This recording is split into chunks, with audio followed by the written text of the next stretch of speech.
most of what people are thinking about when they think of hair loss is male pattern baldness, which is the androgenic alopecia. And it is striking to me that there's a good amount of research showing deficiencies of nutrients that can improve this or help with other treatments in tandem. So what nutrients am I talking about? Well, there are good studies suggesting that many minerals, zinc, copper, magnesium, and selenium, and vitamins B12, E, D, and folate have been shown to be deficient in people with androgenic alopecia.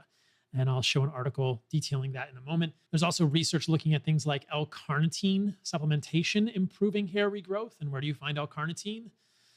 Maybe I'll keep you in suspense for a moment and then tell you that it's meat. There's the carn, the C-A-R-N, Latin is in there. It's carnal, kind of like carnosine, something I spoke about a few podcasts ago when I was talking about longevity and nutrients that are connected with longevity. And many of those nutrients are found exclusively in meat. In fact, all of the nutrients I was talking about in that podcast were found exclusively in meat. So you can go back to podcasts if you want to hear my arguments for unique nutrients found in meat that have solid evidence for improvements in longevity. I would say looking to invalidate or at least challenge strongly the hypothesis that meat is in any way bad for longevity. And I've done that on multiple podcasts at this point.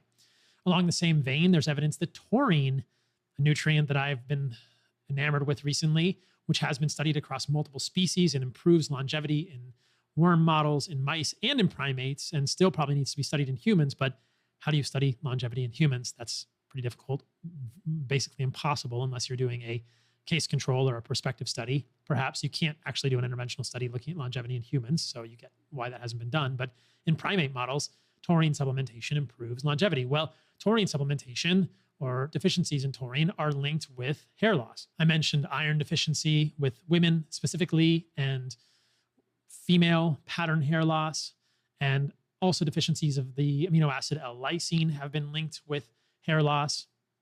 So what we find is this pattern of nutrient deficiencies. And then I look at that and I think, where do humans get these nutrients? Where are the most bioavailable forms of these nutrients? Well, as I've spoken about in the past with regard to things like zinc, for instance, which has been studied in great detail and found to be very helpful in preventing or perhaps even reversing hair loss in some cases, especially the androgenic alopecia. What is the best source of zinc that we know of in humans? Well, it's oysters and red meat and animal foods. And so I found it quite ironic that if you look at zinc, and I'll show evidence in a moment corroborating the claims that zinc is super important for hair loss prevention or improvement of hair loss. And so we can go to the ivory tower of all ivory towers and look at Harvard. And I'm showing a video for people that are watching, people that are just listening. You can go to the video if you want to see this. Here's a Harvard article about zinc. Zinc's a trace mineral, et cetera, et cetera. Where do you find zinc? Well, meats, poultry, and seafood are rich in zinc.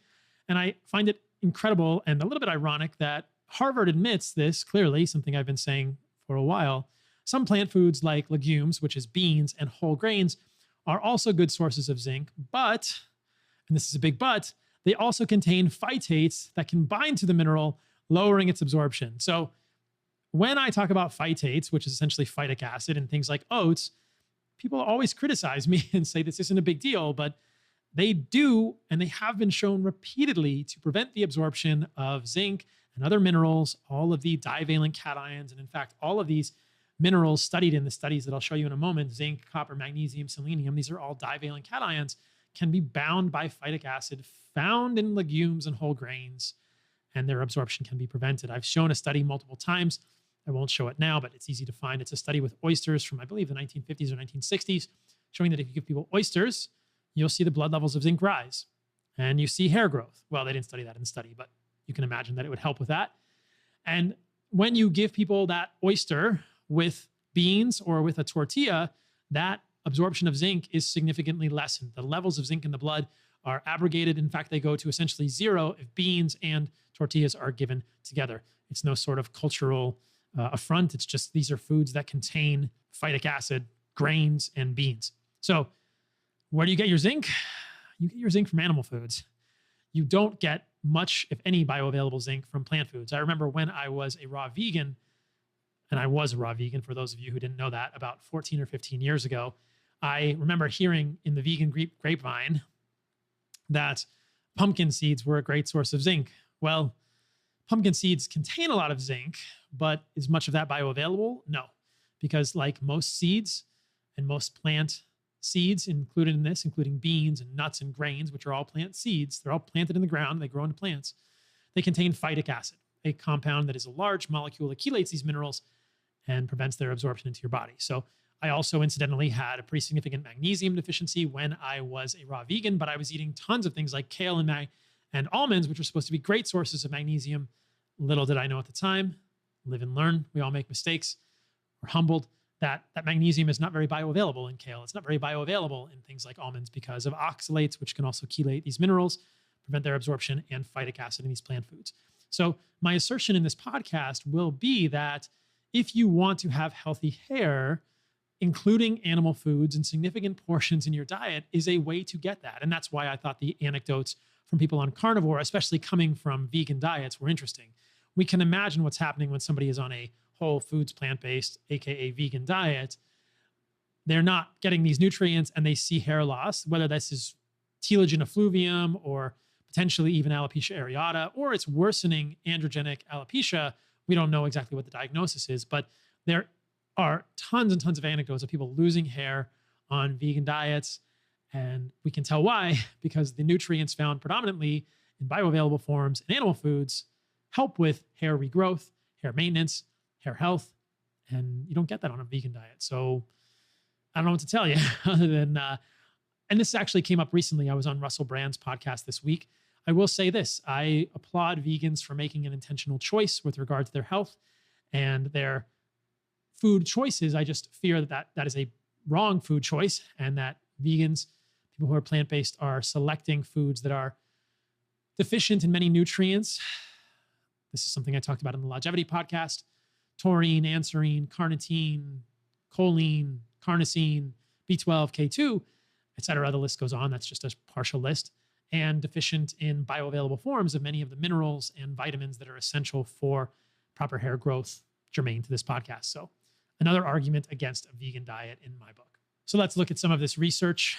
This is a cross-sectional study of plasma trace elements and vitamin content in androgenetic alopecia in men. And I will highlight here that they say it was shown that all patients with androgenetic alopecia, AGA, have a deficiency of elements, zinc, copper, magnesium, selenium, vitamins B12, E, D, and folic acid is what they say in the paper. One of my pet peeves is that researchers continue to misquote this. This is not a deficiency of folic acid. This is a deficiency of folate. Folic acid does not occur in the human organism. Do not make that mistake if you guys are talking about this. All patients had a deficiency of these vitamins and minerals. Well, zinc, found in meat, found in oysters, found in essentially all animal foods. Copper, where do you get copper? This is a key point here, guys. You need to get liver to get copper. There's no copper in muscle meat of any significant amount. There's copper in mushrooms, in some mushrooms, questionable bioavailability, but I think the best source of copper is clearly liver. Magnesium, I've done content on this. Where do you get magnesium? Well, you can get magnesium easily on an animal-based diet or in animal foods. It's very bioavailable. On an animal-based diet, sources of magnesium would be things like coconut water, orange juice, raw milk. On a strict carnivore diet, you will find that about 1 pound of meat has around 100 milligrams of magnesium that's very bioavailable. So if you're eating a couple of pounds of meat per day, you're getting 200 plus milligrams of magnesium per day, which is a good amount, especially if it's bioavailable. So animal foods are great sources of magnesium. You've been told it's plant foods, but how much of that is bioavailable?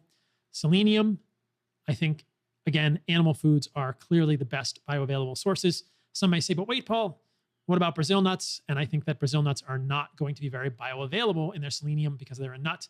They're going to contain phytic acid and other things that make it problematic. And there are two different types of selenium, selenocysteine and selenomethionine.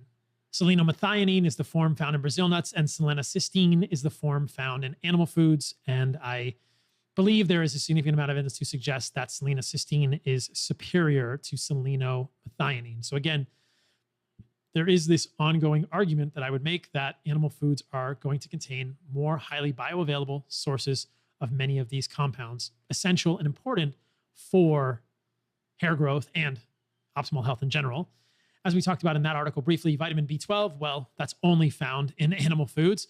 Vitamin E, where do you get vitamin E on an animal-based diet? Well, people don't know this, but animal fat is a great source of vitamin E. So butter, raw milk, even tallow, the fat in your steaks, that has vitamin E. And I don't know why the USDA hasn't caught on to this. And I've heard people say this on podcasts. I remember Rhonda Patrick, who I've never been able to convince to have an actual respectful debate, incidentally, though I respect her work greatly, said on Joe Rogan, where do you get vitamin E on a carnivore diet? And you get vitamin E in animal fat. I've done this illustration multiple times. I've checked my levels of vitamin E in my body, in the serum and the plasma, and they are above the reference range. They're high normal when I was on a strict carnivore diet. So there's tons of vitamin E. And why wouldn't there be vitamin E in animal foods? It's fat soluble after all. So don't worry about vitamin E on an animal-based diet. You don't need to be eating things like canola oil or seed oils to get vitamin E. That's ludicrous. Vitamin D, you better get out in the sun. And then folate, I think you can get folate from foliage. You can get it from plant foods. But I think the best sources of folate for humans are probably going to be things like egg yolks and liver. So again, we're back to a clearly animal-centric diet, an animal-based diet, to have the most amount of these good nutrients in your diet. Another article that I think is great, the role of vitamins and minerals in hair loss, a review. I mean, this is in a dermatology journal, and yet, as I said, most ivory towers won't tell people, men or women looking at this, that nutrient deficiencies can worsen all types of hair loss.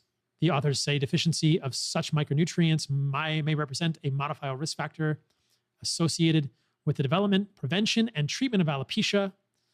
Given the role of vitamins and minerals in the hair cycle and the immune defense mechanism, large double-blind placebo-controlled trials are required to determine the effect of specific nutrient supplementation on hair growth in those with both micronutrient deficiency and non-scarring alopecia to establish any association between hair loss and micronutrient deficiency.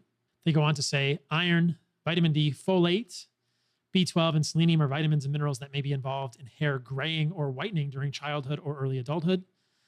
Supplementing these deficiencies can improve premature graying. So many of you may know someone with premature graying. And again, these nutrients are found in the most bioavailable forms or exclusively in animal foods.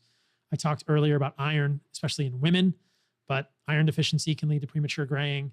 Vitamin D from the sun, folate, vitamin B12, selenium, selenocysteine versus selenomethionine. Again, we'll circle back to that. One of the things that's interesting to note about hair loss research as I dove down this rabbit hole was that there seems to be a very good model for this in vitro. So often when we're looking at research studies, we're thinking in vivo is better, in the body. And we see in vitro studies in a test tube and we think this isn't really that accurate. But I found multiple studies in dermatology journals suggesting that in vitro research on the hair follicle is actually pretty good and predictive of what happens in the human body. So when I came across studies like this one, L-carnitine promotes hair growth in vitro, I find it to be interesting, and I think that it's probably pretty valid. So where do you find carnitine? In animal foods. The human body makes a little bit of carnitine, but supplementation appears to improve, at least in vitro, could improve hair growth. When was the last time that you or someone you know with male pattern baldness had L-carnitine recommended to them? In fact, when was the last time that someone you know who has male pattern baldness or female pattern baldness had steak recommended to them or liver recommended to them? Well, these are great sources of L-carnitine and all of the nutrients we've talked about so far.